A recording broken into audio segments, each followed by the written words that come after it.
Vernalisation और यारोविजेशन, ये topic को डिस्कस करेंगे। वर्नेलाइजेशन और यारोविजेशन एक्चुअल में ये होता है the effect of chilling temperature, मतलब 0 से 10 डिग्री ऑन फ्लावरिंग।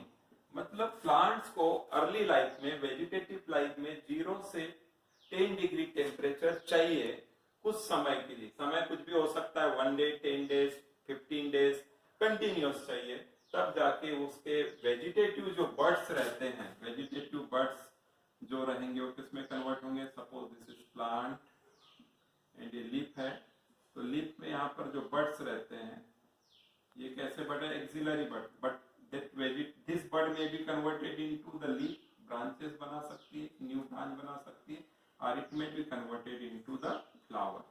तो ये फ्लावर बनेगा कि ये नॉर्मल वेजिटेटिव ग्रोथ होगी, लीफ और न्यू ब्रांचेस बनेगी, किस पे डिपेंड करता है कि अर्ली लाइफ में फोटोप्रेट के साथ साथ उसको चिलिंग टेम्परेचर मिला है या नहीं मिला है।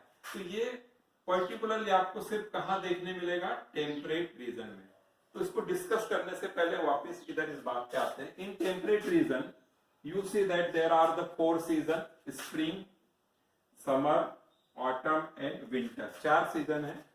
इसमें समर हॉट सीजन है, देन ऑटम थोड़ा सा टेम्परेचर कम रहेगा बट मॉडरेट टेम्परेचर, विंटर में लो टेम्परेचर आएगा, और स्प्रिंग में भी एक मॉडरेट टेम्परेचर रहेगा।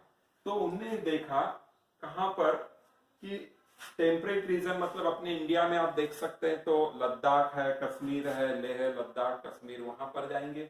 और पूरा का पूरा यूरोप में आता है टेम्परेट रीजन। टेम्परेट रीजन मतलब आपको इक्वेटर, फिर सब ट्रॉपिक, ट्रॉपिक, इक्वेटर में ट्रॉपिक, फिर आपको ये जैसे अर्थ का है तो आपको याद होगा इक्वेटर, फिर यहाँ पर आता है ट्रॉपिक रीजन, फिर सब ट्रॉपिक, और ये कौन सा रीजन, टेम्परेट, और बाद में आ जाता है polar.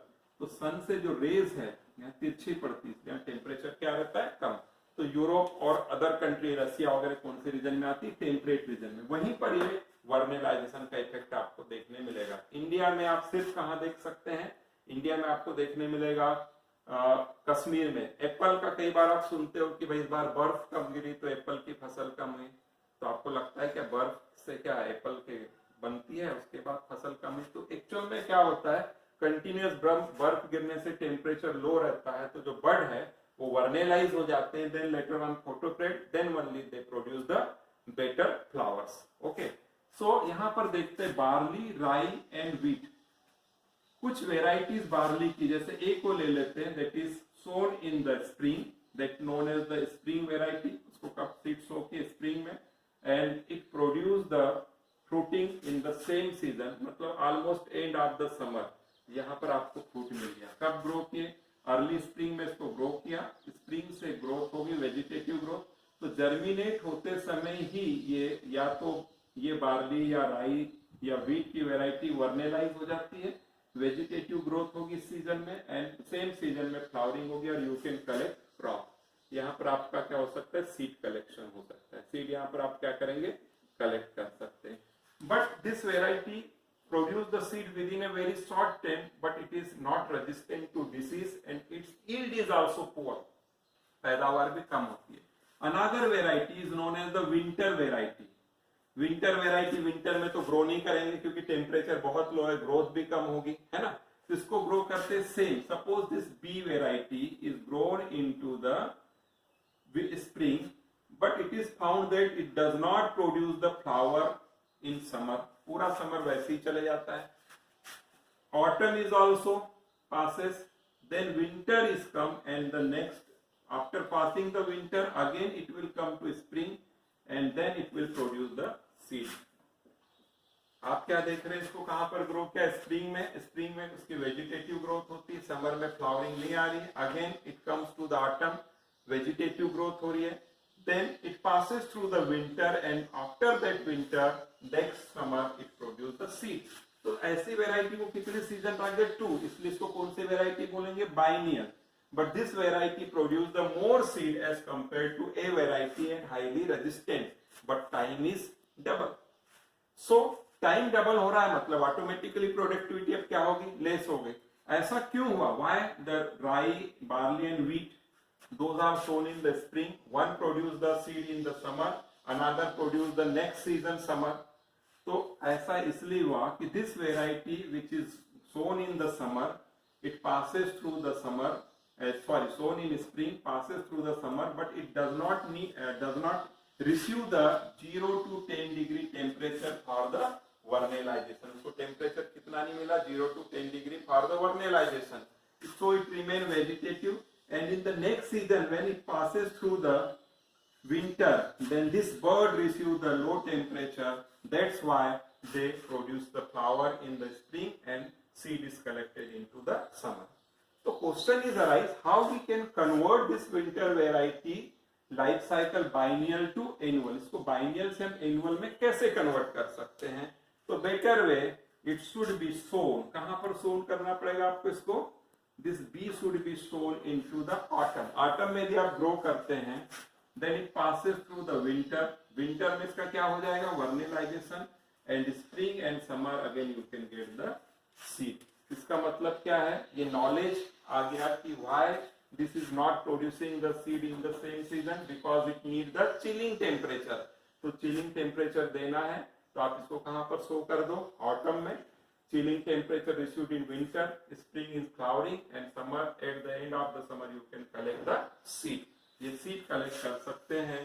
So this is the knowledge of vernalisation. तो वर्नेलाइजेशन किसको लग रहा है? विंटर वेराइटी को लग रहा है.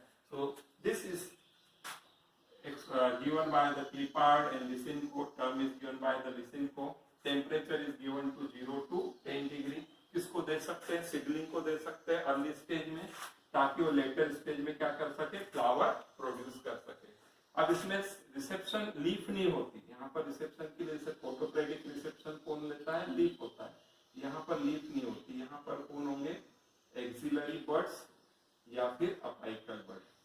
अपाइकल बर्ड और एक कौन से बर्ड है? Axillary bud. Axillary bud. Apical bud and axillary bud receive करेंगे लाइट लो टेम्परेचर रिसीव करेंगे. देन हाइपोथेटिकल हार्मोन सिक्रीट होगा यहाँ पर. This hypothetical hormone is known as the vernalin. Hypothetical hormone. Hypothetical जो आइसोलेटेड नहीं हुआ माना जाता है. Hypothetical hormone that is vernalin. Vernalin जब होगा तो बर्ड कैसे होंगे? रिप्रोडक्टिव बर्ड में कन्वर्ट होंगे. And after getting the proper photoperiod then it is converted into the flower. So यदि मान लो टेम्परेचर बढ़ गया, once that vernalize and temperature is raised, तो दे बिकम अगेन डीवर्नेलाइज भी हो सकते हैं. डीवर्नेलाइज मतलब इफ टेम्परेचर इज इंक्रीज. वर्नेलाइज को यदि आपने हाई टेम्परेचर में रख दिया प्लांट को या सीडलिंग को, तो फिर से क्या हो जाएंगे? डीवर्नेलाइज भी हो सकता है. फिर लो टेम्परेचर में रखा, vernalize. Even though this vernalize bud यदि आपने किस पे ट्रांसफर कर दिया, if the vernalize bud is transferred to the non vernalize plant, non vernalize plant में भी आपने ट्रांसफर कर दिया, बडिंग कर दिया यहाँ पर, तो ये बर्ड से भी फ्लावरिंग होगी. फ्लावरिंग होगी मतलब once the bud get vernalized, even though it is transferred or budded over to the non-vernalized plant, there is a chances of flowering. So this is all about the idea of vernalization. So vernalization के idea से आपको क्या हो सकता है? You can increase the vegetative period or you can reduce the vegetative period and getting the seed early. अब आपको यदि वेजिटेबल्स है मान लीजिए और आप नहीं चाहते कि उसमें फ्लावरिंग जल्दी आए, तो उसको यहाँ में ग्रो करते हैं. कहाँ पर ग्रो करेंगे? विंटर में. तो आपको लीफी वेजिटेबल्स मिलेंगे. आपको मालूम है वेजिटेबल्स में टेम्परेचर लो होता है तो फ्लावरिंग आ जाती है. तो आप उसको क्या करेंगे? हाई टेम्परेचर देके उससे पत्तियां ले सकते हैं. जैसे कि टी हो गया या जो वेजिटेबल्स रहती है, भाजियां बोलते हैं उनमें. और किसी में आपको चाहिए कि जल्दी सीडलिंग चाहिए, तो आप उसको चिलिंग टेम्परेचर दे दो at the time of germination. So you can get the seeds in twice crop in a year. 2 बार आप फसल ले सकते हैं, 3 बार ले सकते हैं. So this is all about the vernalisation. Thank you.